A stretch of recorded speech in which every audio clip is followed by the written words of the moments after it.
Hi.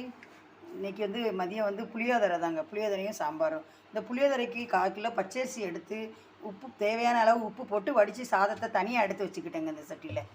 அப்புறம் புளி புளியோதரைக்கு தேவையான புளி ஒரு நெல்லிக்காய் சைஸ் அதையும் ஊற வச்சு தண்ணி எடுத்து வச்சுக்கிட்டேங்க.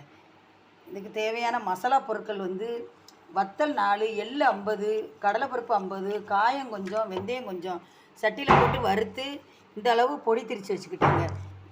அப்புறம் வடித்த சோறை தனியாக வச்சுட்டு நல்லா புளி கரைச்சி புளி தண்ணியை பச்சை வாசனை போக தண்டி நல்லா கொதிக்க விட்டுட்டேங்க. வடை சட்டியில் கொதிக்க விட்டுட்டு இந்த மசாலாவில் 2 ஸ்பூன் போட்டேன். 2 ஸ்பூன் இந்த மசாலாவில் போட்டு கொஞ்சம் மஞ்சள் பொடியும் போட்டுட்டு பக்கத்தில் இன்னொரு தாளசம் போட்டேங்க. கடலெண்ணெய் 4 ஸ்பூன், கொஞ்சம் கடுகு உளுந்தம்பருப்பு, கொஞ்சம் கருவேப்பிலை, கொஞ்சம் குழம்பு கடலைப்பருப்பு, கொஞ்சம் வேர்க்கடலை பருப்பு கடைசியாக தான் போடணும். இதெல்லாம் வெடித்து தாளித்த பிறகு கடைசியில் வேர்க்கடலை பருப்பையும் போட்டு வடித்து வச்ச சாதத்தில் அந்த புளி தண்ணி கரைசல் வச்சுருக்கோம் பாருங்கள், மசாலா போட்டு தாளித்து எல்லாம் வச்சுருக்கிற போட்டு சாதத்தில் நல்லா போட்டு விரவி வச்சுருக்கேங்க. இது சக்கரை பொங்கல். இது எப்படி செஞ்சேன்னு இன்னொரு நாள் உங்களுக்கு சொல்கிறேன்.